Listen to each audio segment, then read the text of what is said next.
Hello दोस्तों, आज के इस वीडियो में मैं आप लोगों को हिंदी साहित्य में सिद्ध साहित्य के बारे में जानकारी दे रही हूँ। सिद्ध साहित्य क्या है, सिद्ध साहित्य प्रादुर्भाव कब से हुआ और इसके अंतर्गत हम किन सिद्धों की बात करते हैं, कौन से सिद्ध कवि हैं प्रमुख और कौन उनकी रचनाएं कौन कौन सी हैं। तो देखिए, भारतीय धर्म साधना में सिद्धों का प्रादुर्भाव 8वीं सदी के आसपास माना जाता है। सिद्ध संप्रदाय वस्तुतः बौद्ध धर्म की विकृति है। ईसा की प्रथम शताब्दी तक आते आते बौद्ध धर्म हीनयान और महायान नामक दो शाखाओं में विभक्त हो गया। हीनयान में सिद्धांत पक्ष की प्रधानता थी, जबकि महायान में व्यवहारिकता पर बल दिया जाता था। हीनयान केवल विरक्तों और सन्यासियों को आश्रय देता था, जबकि महायान के द्वार सबके लिए खुले थे। ऊंच नीच, छोटे बड़े, गृहस्थ सन्यासी सबको निर्वाण तक पहुंचाने का दावा महायान शाखा का था। बौद्ध धर्म का प्रचार प्रसार भारत से बाहर भी पर्याप्त हुआ।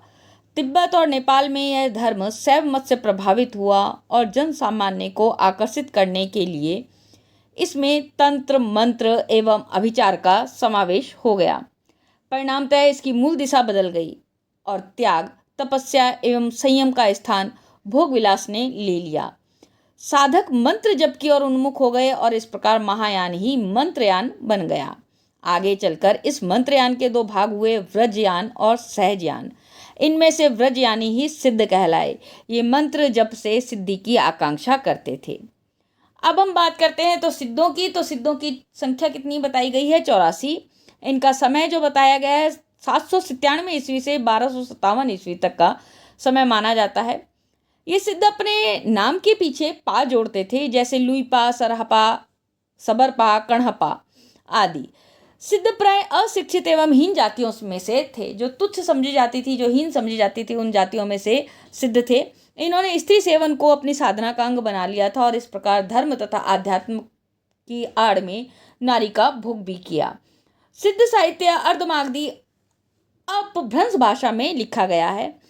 यह भाषा वस्तुतः हिंदी और अपभ्रंश का मिला जुला रूप है।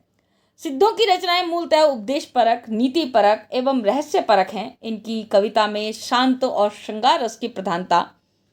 कुछ प्रमुख सिद्ध कवि और उनकी रचनाएं देखिए इस प्रकार से। सरहपा, रचना काल 769 ईस्वी, दोहा कोश इनका प्रसिद्ध ग्रंथ। कुल रचनाओं की संख्या बताई गई है 32। इनका नाम सरोज व्रज और राहुल व्रज भी है, यानी कि सरहपा का अगर नाम पूछा जाता है 1 नंबर के क्वेश्चन में, वस्तुनिष्ठ क्वेश्चन में, अगर आप कंफ्यूज ना हो तो ये देखिए सरोज व्रज और राहुल व्रज, ये नाम भी सरहपा के हैं। इनकी रचना का एक नमूना देखिए। जही मन पवन न संचरई, अणि शशि नाह पवेश, तही बट चित्त विसाम करू, सरहे कही उवेश। अब आती है सेकंड पर सबरपा, रचना काल 780 ईस्वी, चर्या पद इनका प्रसिद्ध ग्रंथ है। ये माया मोह का विरोध करके सहज जीवन पर बल देते हैं। इनकी कविता का एक उदाहरण देखिए। हेरी ये मेरी तैला बाड़ी खम से समतुला, सुकड़े सेरे कपासु फुटीला। लुईपा तीसरे जो हैं आपके पास में सिद्ध, इनकी कविता में रहस्य भावना की प्रधानता है। इनकी कविता पहेली जैसी है, यथा का आ तरवर पंचविडाल, चंचल चिए पैठू काल, डिट करई महासुअ परिमाण, लुई भणई गुरु पुच्छई जान। अर्थात काया रूपी वृक्ष पर 5 विकार आलस्य, हिंसा, काम, विचिकित्सा और मोह बैठे हैं। कणहपा, इनके लिखे ग्रंथों की संख्या 74 बताई गई है। इनकी रचनाओं का प्रमुख विषय रहस्यवाद एवं दर्शन, शास्त्र एवं रूढ़ियों का ये खंडन करते हैं और सिद्धि हेतु नारी प्रेम को आवश्यक भी मानते हैं। कणहपा की बानी का उदाहरण देखिए इस प्रकार से। जिमी लोण बिल्लजई पाणी एहि तिमी, धरणी लईचित समरस जई तख खमे जई पुणु ते सम नित। तो ये सिद्धों का थोड़ा सा परिचय आपको इस वीडियो में दिया गया है।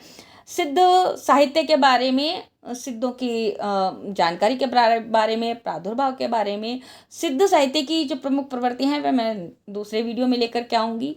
दोस्तों, अगर आप नए हैं मेरे चैनल पर तो प्लीज़ लाइक, कमेंट और शेयर करना बिल्कुल भी ना भूलिएगा। आज के लिए धन्यवाद, नमस्कार।